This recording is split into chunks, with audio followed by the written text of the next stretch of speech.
अस्सलाम वालेकुम। आज मैं बहुत ही अहम टॉपिक पर बात करने वाली हूँ क्योंकि हमारा जो दौर है इस वक्त इंतहाई फेमिनिस्ट है।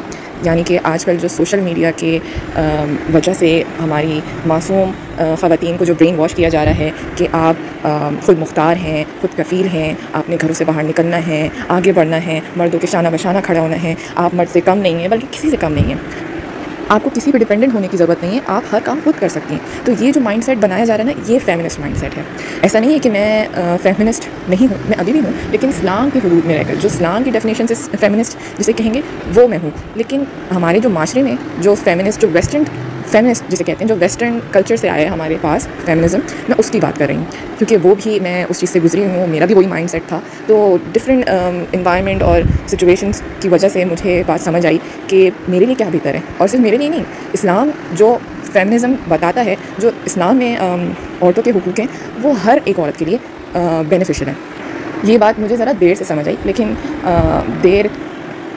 देर हो या सवेर, इंसान को समझ आ जाना यही सबसे बेहतर है। तो मेरी इंशाल्लाह अल्लाह ताला से दुआ है और नीयत भी यही है कि ये उन लोगों तक पहुंच जाए ये मैसेज जो औरतें हमारे माशरे के दबाव में या उनसे कुछ ऐसी ख़वातीन हैं उनसे इंस्पायर होकर अपने घरों को बर्बाद कर देती हैं सिर्फ अपनी कैरियर मेकिंग के चक्कर में।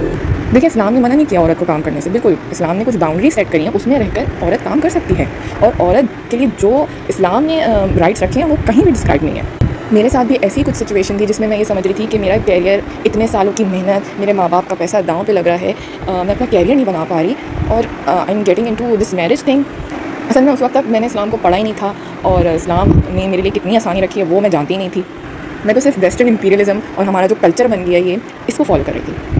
जो ड्रामास के थ्रू, मूवीज़ के थ्रू हमारे दिमागों में बिठाया जा रहा है कि औरत घर से बाहर निकले, औरत घर में सैद के रखने वाली चीज़ नहीं है, औरत को आगे बढ़ना है। तो ये चीज़ मेरे अंदर भी कहीं घूम रही थी and I wanted to make my parents proud as well. कौन औलाद नहीं चाहिए कि वो अपने माँ बाप का फ़ख्र ना बने। तो मैं कुछ ज़्यादा डेप्थ में तो जाऊँगी नहीं, मैं सिर्फ अपने एक्सपीरियंस से किसी को अगर कोई मोटिवेट हो सके तो उसके लिए बहुत है। कोई एक बंदा भी ऐसा हो जिस तक मेरी बात पहुँच जाए, जिसको फ़ायदा हो, तो मेरा काम हो गया।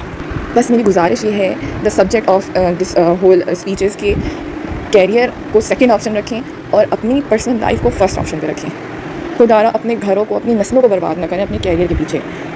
सो why did I choose my marriage over my career.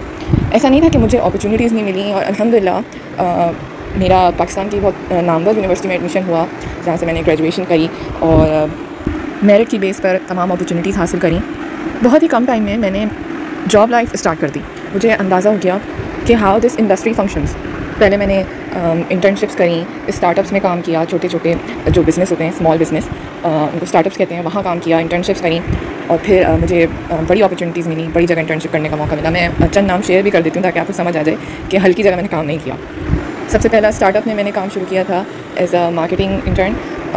वहाँ पे KS.PK के नाम से मेरा इंटरव्यू भी पब्लिश हुआ था न्यूज़पेपर में। फिर वहाँ से मैंने स्विच किया Savera.org, which was a non profit organisation. फिर मैंने रमादा होटल की चेन को ज्वाइन किया एज अ मार्केटिंग इंटर्न।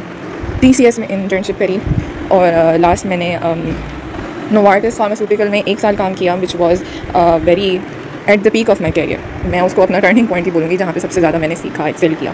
तो Novartis was a very big name to my resume. उसके बाद मैंने स्विच करा अपना सुई गैस पाकिस्तान, जो कि मुझे जहाँ से मुझे गवर्नमेंट जॉब ऑफ़र हो रही थी। और किसको बुरी लगती गवर्नमेंट जॉब, यू नो, सुकून है, थकन कम होती है, टाइमिंग्स अच्छे होते हैं, पैसे अच्छे होते हैं। But that was the point कि मेरी जॉब ऑफ़र मेरे सामने रखी है एंड आई डिक्लाइंड, मैंने रिफ्यूज़ कर दिया। अच्छा, बीच में मैंने अपने बहुत से एक्सपीरियंस शेयर नहीं करे। मैंने सुरमा वाला मेरी काम किया है, रिमोट काम। मैंने बहुत से छोटे बड़े हर तरह का काम किया है जिसकी वजह से मुझे मेरे करियर में पीक हासिल हुआ। और अल्हम्दुलिल्लाह ये बहुत शॉर्ट टाइम में ये सब हुआ क्योंकि अल्लाह ताला ने एक तरह से मुझे बताना था, मुझे दिखाना था कि what was the right thing for me at the end of the day. असल में जब मुझे स्विगी से जॉब ऑफ़र हुई तो मैंने विलिंगली रिफ्यूज़ नहीं किया था, मैं प्रेशर में थी।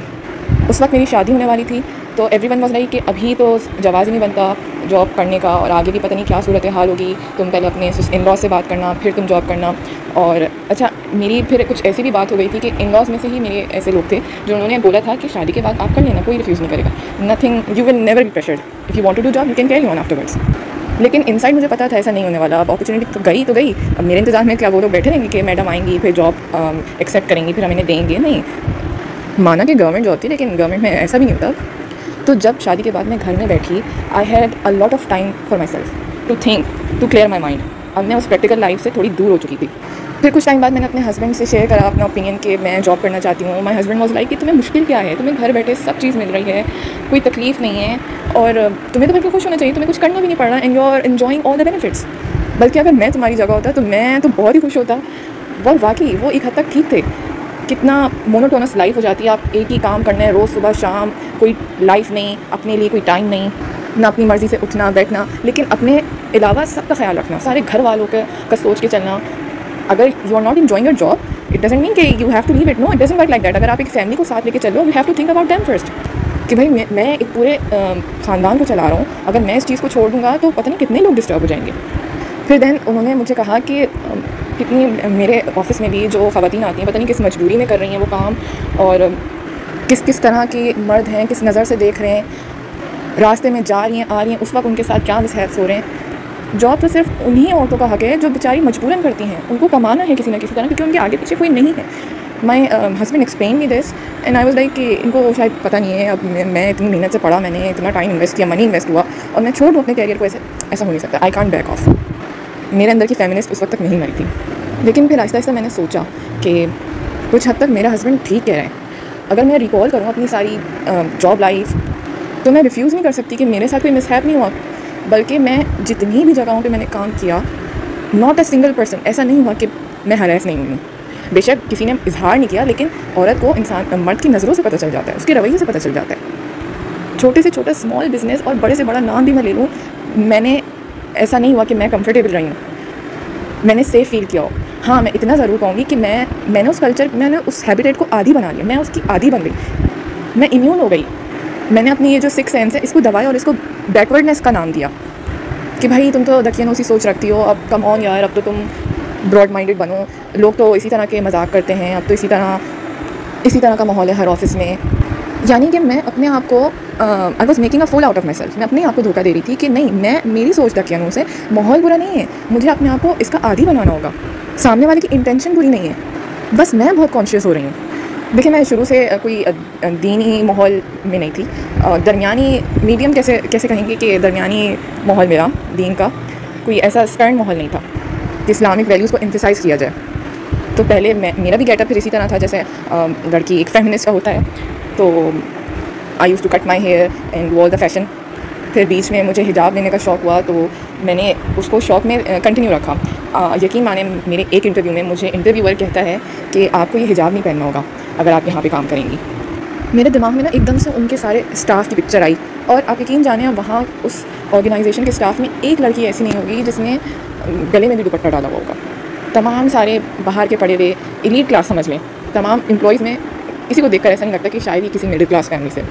हमारा तो कल्चर ये बन गया है ना कि जितने कपड़े कम होंगे उतना इंसान एलीट नज़र आएगा।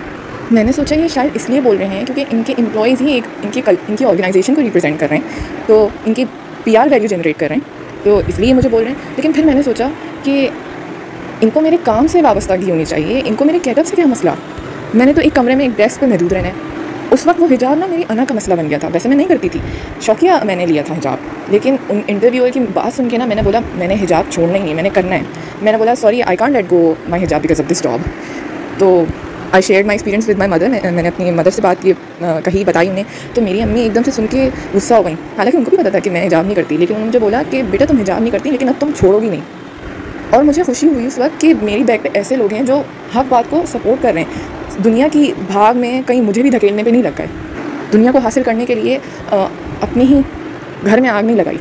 मुझे मेरी अम्मी ने उस वक्त सही सजेशन दिया, जिसकी वजह से मुझे जो सेकंड थॉट्स आ रहे थे ना कि मैंने ऐसा क्यों बोल दिया, पता नहीं मुझे जॉब मिलेगी नहीं मिलेगी, मैं वहाँ काम कर पाऊँगी, इतनी अच्छी अपॉर्चुनिटी छोड़ दी, मैं तो करती भी नहीं हूँ हिजाब। लेकिन उस मेरे अम्मी के उन वर्ड्स ने मुझे उस वक्त मेरे कदमों में जमा दिया। एंड अल्हम्दुलिल्लाह, अल्लाह के हाथ में ना रिस्क का मामला। तो मैंने वहाँ काम किया, मुझे वहाँ से ऑफ़र आ गई, लेकिन अल्लाह का करना ऐसा था कि मैंने कुछ ही वक्त काम किया और मुझे बेटर अपॉर्चुनिटी वहाँ से मिल गई। देखिए, आपको ये बताने का मकसद ये है, women is never safe except for her home. उसका अपना ही घर, उसका अपना घर होता है, उसके अपने ही जो महरम है वही उसके सगे रिश्ते जो हैं वो उसके साथ ऑनेस्ट और सिंसियर रह सकते हैं। कोई घर से बाहर जाके आप कोई दोस्त बनाते हो, बेस्ट फ्रेंड बनाते हो, वो आपका अच्छा मुखलिस दोस्त कभी नहीं हो सकता। ऑपोजिट जेंडर तो हर किसी नहीं हो सकता। देखिए, लाइव ये एक्सपीरियंस करना तो समझ आता है कि किसी ने आपके साथ बदतमीज़ी करी हो, बाकी बातों में कोई गलत बात कह दी हो और आपको उसको पीना पड़े हो, क्योंकि वो आपका सुपीरियर है, आप उसको कुछ कह नहीं सकते, आप उसको अपनी बैकवर्डनेस का नाम दे दो। लेकिन मैंने ऑनलाइन जॉब्स भी करी हैं जिसमें मुझे किसी शख्स ने देखा नहीं, वहाँ पर भी लोग नहीं छोड़ते। आप यकीन जाने औरतें कहीं महफूज नहीं हैं।